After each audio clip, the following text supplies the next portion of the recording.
Deus quer que você reine. Cristo é a nossa redenção.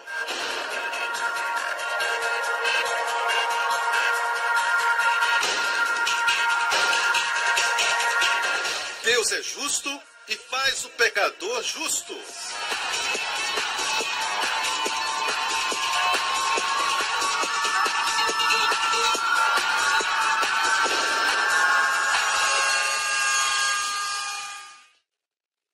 A seguir no programa de hoje.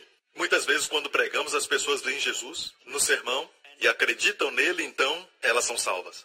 Essa é a vontade do Pai, que todo mundo creia no Filho.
Hoje com o pastor Joseph Prince.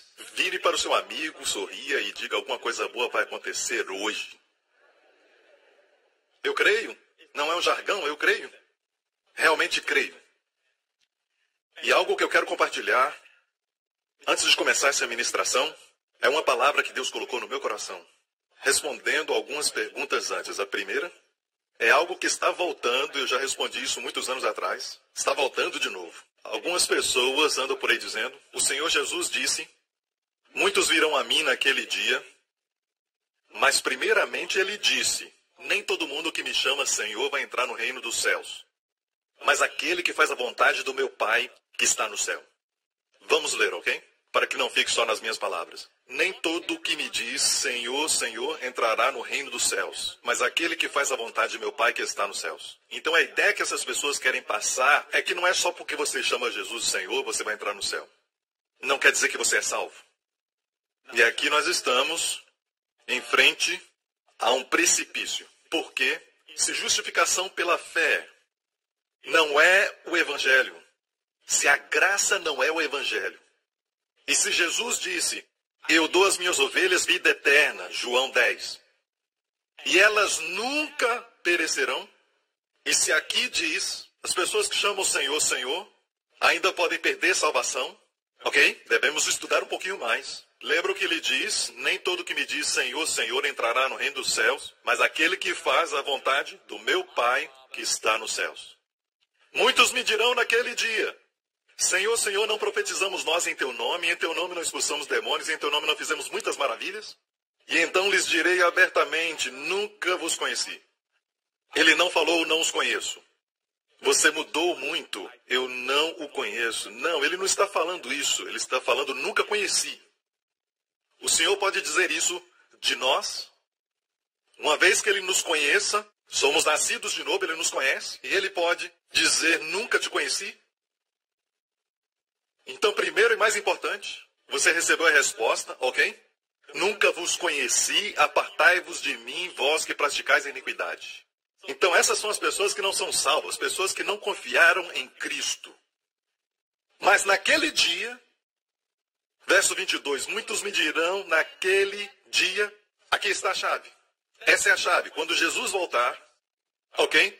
Com um assopro da sua boca, a espada inflamada do Senhor destruirá o anticristo.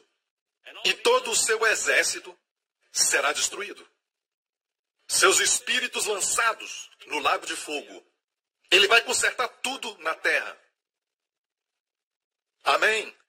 Justiça vai reinar mais uma vez na terra. Não vai haver mais tráfico de sexo. Não haverá mais crianças sendo abusadas. Não vai ter mais homicídios. Não vai ter mais criança morrendo antes da sua hora. Não vai ter pessoas morrendo cedo. Não vai ter mais hospitais quando o Senhor Jesus voltar.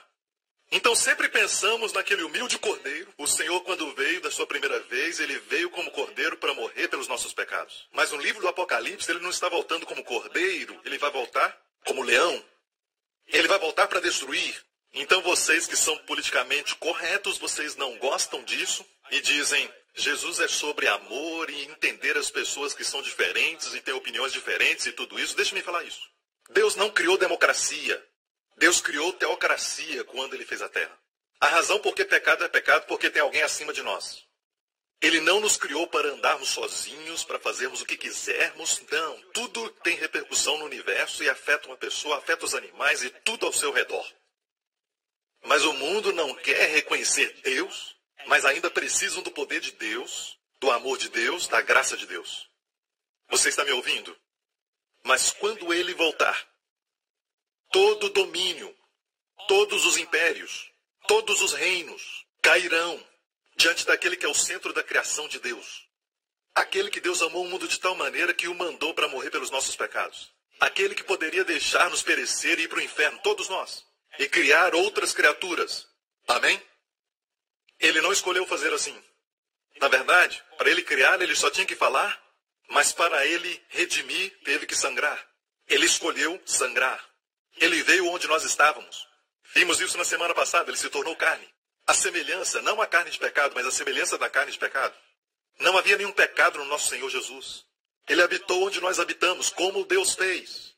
Com Israel, no deserto. Israel ia de lugar a lugar, e Deus ia na coluna de fogo, na coluna de nuvem, de lugar a lugar. Quando eles tinham o tabernáculo, quando eles moravam em tendas, Deus também morava numa tenda chamada Mishkan, o tabernáculo. Quando finalmente atravessaram o Jordão e tiveram que atacar Jericó, a fortaleza de Jericó, o Senhor Jesus apareceu com uma espada na sua mão direita. Por que ele apareceu como um guerreiro? Porque o seu povo estava em guerra. Ele sempre vai atender sua necessidade. Amém? Você está me ouvindo? E finalmente, e quando eles estavam sofrendo, debaixo da fornalha da escravidão do Egito, clamando durante a tribulação, sendo oprimidos pelos egípcios, o Senhor apareceu numa sarça ardente, como se dissesse, eu sinto sua fornalha. Eu desci para libertá-los. Eu quero que saiba algo, Deus é um Deus maravilhoso. Ele é um bom Deus. É um Deus santo. Ele tem justiça, ele tem regras para o universo. E diz para tempestades e ondas, no mar, até aqui você pode vir, mas depois aqui você não pode vir mais. Até o tsunami, escuta a voz de Deus dizendo, pare, basta. Ok? Deus dá ordem. Tudo no universo obedece, exceto o homem. Amém? Então, aqui nós vemos o mundo sendo consertado quando ele, aquele que merece o trono de Davi, ele vai se assentar naquele trono e reinar em justiça, em amor, e vamos ter céu na terra. Amém? É chamado reino milenar de Cristo. E é onde o meu coração tem estado essa semana. Então lembre-se disso. E aqueles que são contrários e dizem, eu não posso imaginar um Jesus violento, você deve entender uma coisa. Se os seus filhotes vão sofrer algo, você vê uma mãe urso ou uma leoa lutar contra até animais que são maiores. Pode ser um outro leão ou até mesmo um elefante. A mãe vai lutar até a morte para proteger seus filhotes. Eu chamo isso amor. Você fala que isso não é politicamente correto, mas eu chamo de amor. E alguns de vocês que dizem que não podem adorar um Deus, admirar um Deus que mata as pessoas. Você deve entender que ele não quer matar as pessoas, ele quer salvá-las. Mas há pessoas que se recusam a andar debaixo da sua graça, do seu amor. E eles acabam se tornando do lado do anticristo. E eles estão indo para o inferno. Deus vai matar essas pessoas no livro do Apocalipse. Amém? E você não pode dizer, eu não respeito um Deus assim, porque no fundo do seu coração, você assiste filmes que você quer que o herói lute.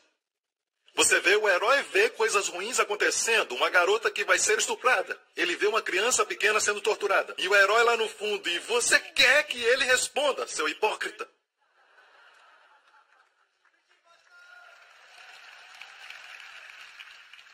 Mas nós não chegamos ainda na época quando Jesus vai voltar, trazendo vingança sobre o anticristo.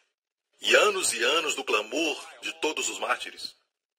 E de crianças que foram para o céu antes do tempo. E ele vai voltar. Porque ele é o Redentor próximo. Ele vai remi-los e vai vingá-los. Este é o herói dos heróis.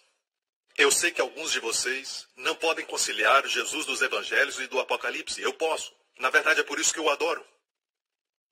Amém? Porque eu gosto de assistir filmes que o vilão recebe uma surra do herói.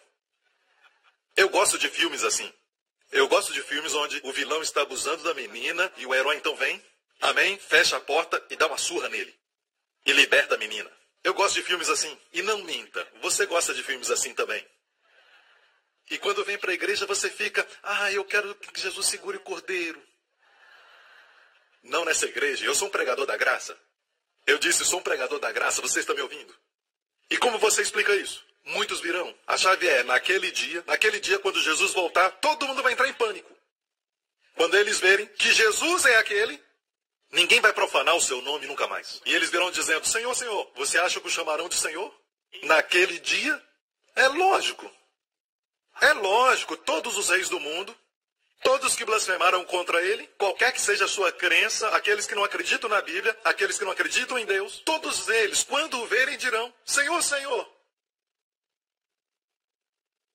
Ei, Senhor, nós fizemos boas coisas no seu nome. No seu nome. É o que eles vão dizer. Jesus não disse que eles fizeram isso em seu nome. Eles disseram que fizeram em seu nome. Se Jesus tivesse falado que eles fizeram em seu nome, seria o nome de Jesus. Mas se eles falam que fizeram em seu nome, eles pensaram que fizeram em nome de Deus. Eu fiz coisas em seu nome. Não é em nome de Jesus. Me desculpe. Naquele dia Jesus não vai pedir desculpas. O dia das desculpas acabaram. Você está me ouvindo? Eles não são salvos. Outra coisa que precisa saber.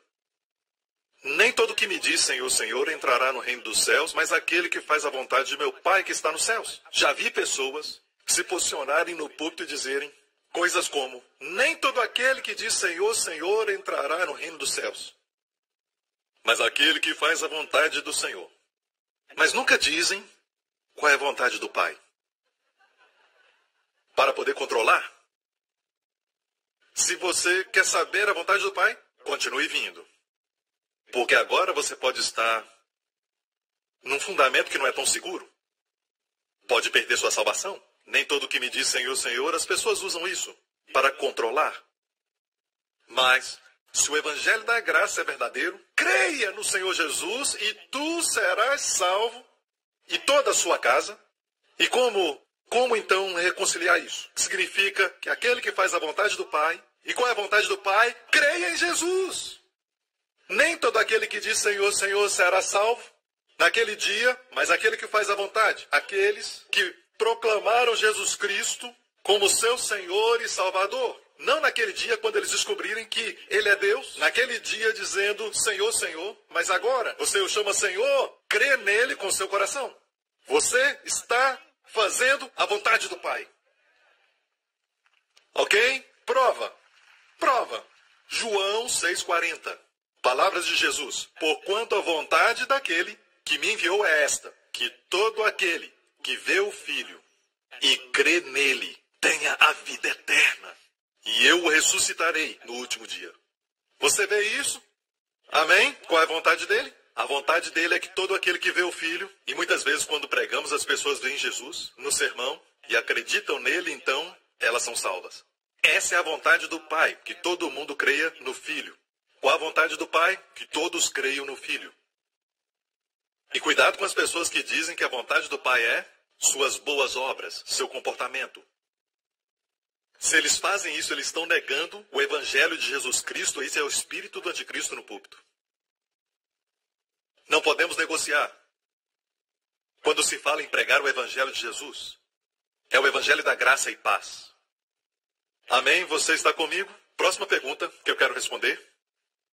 Pastor, se eu tenho uma companhia cristã, não uma igreja, mas uma organização cristã, e todos ali são cristãos, eu sou um chefe cristão, e todos os meus empregados foram influenciados, impactados com o Evangelho da Graça, e todos eles sabem que, pastor, as pessoas que creem em Jesus são muito humildes. Dizem, chefe, é a graça de Deus na minha vida. Pessoas humildes. É fácil trabalhar com pessoas assim. A minha pergunta é essa, no final do ano. Eu preciso recompensá-los. Eu preciso dar a eles um bônus, um tipo de remuneração. Quantos estão entendendo o que eu estou falando agora? Ok? Estou falando de uma organização cristã porque uma secular não pensa na graça. Eles não pensam na graça na hora de decidir. Mas para um chefe cristão, a graça está lá. Mas pastor, se eu dou baseado na graça, sabe, todos receberão 5 salários de bônus. Porque 5 é o número da graça. E no próximo ano vão receber $500 de aumento. Olha o 5 de novo, pastor.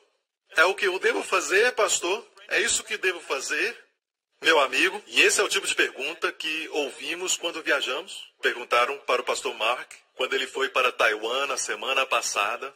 E eu quero te falar isso porque eu já dei a resposta anteriormente. E eu quero falar de novo para aqueles que não estavam aqui, para você levar para casa e guardar bem guardado. Ok? A resposta está aqui em 1 Coríntios 15.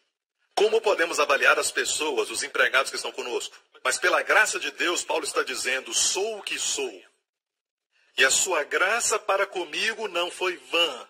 Escute bem, a sua graça para comigo não foi vã. Quer dizer que é possível que a graça de Deus na sua vida seja em vão. Deus dá a sua graça, dá o seu amor. Por exemplo, graça para trabalhar com as crianças. Número 1, você tem que ter amor pelas crianças. Deus te dá a graça, você tem que ter amor pelas crianças. Quando você olha para as crianças, você sorri. E você começa a ter ideias de como fazer Jesus real na vida deles. Você tem algumas ideias criativas para fazer com que a escola dominical seja boa. Você tem a graça quando pensa nisso. E então você pensa na sua responsabilidade no trabalho e no tempo limitado que você tem. Mas a graça está lá e finalmente chega uma hora que você decide. E você sente uma vontade, pensa na obra de Deus, você sente a paixão. Ok? Mas Deus nunca vai te forçar. Deus não força, mesmo sendo rei. Ele não vai bater nos seus joelhos para você ajoelhar e dizer obedece. Ele não faz isso. Amém? Agora mesmo você é livre para levantar e sair. Ele nunca vai te forçar e grudar o seu traseiro na cadeira. Amém? Então é isso. Ele te dá o desejo para trabalhar com crianças e alguns não têm o desejo de trabalhar com crianças e algumas pessoas pensam que Deus vai pedir para trabalhar no ministério que você não quer e você tem que carregar sua cruz. Eu não creio nisso por um momento. Não pode ser aplicado aqui porque quando se trata de ministério, você tem que ter o dom e o dom vai te dar o desejo de fluir nessa direção. Amém? Então, se alguém não tem amor pelas crianças, nós não queremos que eles trabalhem com elas. E as crianças também não querem que eles trabalhem com elas. Ok? Então, o que você faz? Você tem essa graça. Vem sobre você. Você sente toda vez que pensa em criança. E você diz, é isso que eu quero. Um desses dias eu vou me voluntariar. Mas não faz. Você prioriza o seu trabalho, prioriza alguma outra coisa, e você faz horas extras, está cansado no domingo, e você quer trabalhar, mas você está saindo, você está nas festas, e você não quer desistir de absolutamente nada, mas a graça de Deus, que Ele te deu, Ele não deu para outra pessoa, Ele deu para você. Que honra! Foi em vão. E então, ela se dissipa. Se dissipa. E então, aqui diz, sua graça para comigo não foi vã. Isso quer dizer que Deus te deu a graça, mas foi em vão. Mas eu trabalhei. Paulo disse que ele trabalhou mais do que todos eles. Mas no contexto, todos eles se refere a Pedro, João, Tiago, Bartolomeu e todos eles. Trabalhei muito mais do que todos eles, todavia não eu. Olha só como rapidamente ele dá honra a quem honra. Todavia não eu, mas a graça de Deus que está comigo. Você está me ouvindo, povo? Em outras palavras, se a graça está lá e você começa a pisar nela, primeiramente você vê a graça, o chamado, a vocação da graça para trabalhar no ministério. Para ir com o pastor Príncipe para Israel, você sente a graça chamar, a graça te convidar a participar, fazer parte desse ministério. Eu posso cantar melhor. Ei, aleluia! Aquele cara lá em cima, ele canta de uma forma tão terrível. Eu posso fazer melhor. Ok, você tem a graça, mas não tem humildade. Ok? Demora um pouco para a graça trabalhar em você. O fato é que a graça começa a trabalhar. Você vai dizer sim para a graça? Você vai fluir na graça? Agora, Paulo fluiu na graça e terminou fazendo muito mais do que todos eles.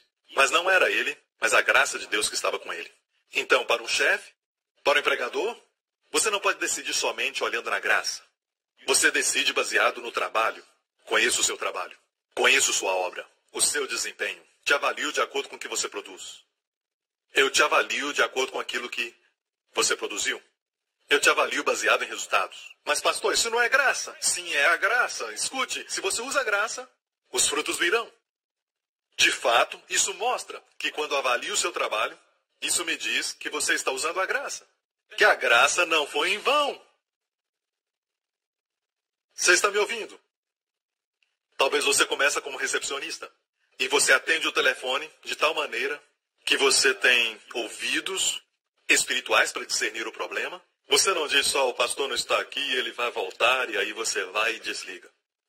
Você diz, posso ajudar, posso tentar entrar em contato com alguém. Você diz, tem outro pastor aqui, ok?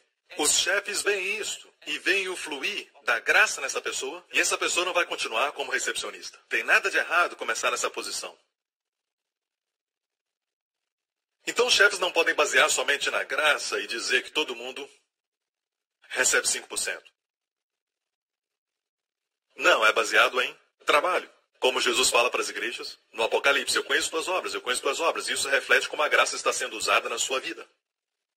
Deus te dá a graça para fazer algo, e quando você usa e flui na graça que Deus te deu, Deus te recompensa por ter usado a graça que Ele te deu. Amém? Estamos claros aí? Chefes, vocês entenderam? Alguns pensam que eu sempre deixo qualquer um subir no púlpito para dançar ou cantar. Seja exaltado! Acham que por ter uma voz assim, não. Você tem que ser avaliado. Podem ser até jovens, mas foram avaliados. E é por isso que as pessoas que estão aqui na plataforma, damos a todos eles um teste. Nós os corrigimos para ver a reação deles. Se eles permitem correção ou não. Se eles têm atitude errada, não podem prosseguir. Eu não devia falar isso. Vê a reação das pessoas. Isso mostra se eles podem prosseguir. Posso ouvir um amém? A terceira coisa que eu quero falar é isso. Santidade. Pastor Prince, o que é santidade? E, número 1, não confunda santidade com justiça. Eu encontrei uma senhora muito famosa na América. Ela já está com a sua idade bem avançada. Uma maravilhosa mestre da Bíblia. E ela me mandou uma mensagem e disse isso. Eu assisto o seu programa. Estou começando a entender a diferença entre santidade e justiça. As pessoas, às vezes, confundem os dois. Até mesmo aqueles que já passaram por seminários bíblicos confundem os dois. Você pergunta o que é santidade? Eles dizem, você sabe que é não fazer isso, não fazer aquilo. Sim, lógico, envolve alguns tipos de comportamento. Mas santidade quer dizer separado. O oposto de santidade não é pecado. O oposto de santidade é ser comum. Você é como qualquer um. As pessoas no mundo fazem sexo sem nenhum tipo de restrição. Eles são gulosos e comem, e comem, e comem. E deixe-me dar uma palavra para os crentes aqui. Alguma coisa está errada se você tem um desejo de comer e comer e comer. Não é nada novo, sabem? Causou a queda de Roma, a queda do Império da Grécia. Todos os impérios que caíram, você vai ver que eles comiam muito. E outra coisa que eles amavam era fornicação, imoralidade sexual. E deixa eu falar uma coisa. Deus criou a comida, diga amém.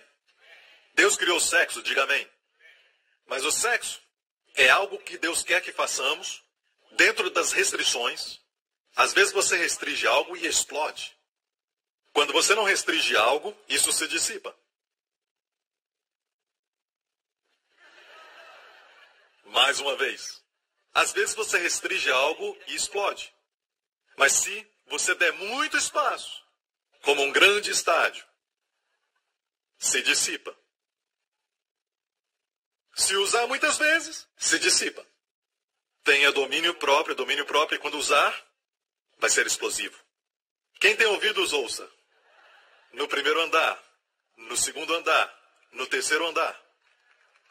Em todos os lugares, em toda Singapura, os que estão assistindo agora e também aqueles que estão assistindo pela televisão, amém? O caminho de Deus é o melhor. No próximo programa, existe um Deus que é perfeito em bondade. Ele tem visão maravilhosa para o seu corpo. Ele tem visão para fazer brilhar o seu rosto. Amém? Tem visões grandes para você. obrigado por sintonizar no programa de hoje. Esperamos que tenha sido uma bênção para a sua vida. Para mais informações sobre o programa da Igreja New Creation, acesse o site ncctv.org.sg.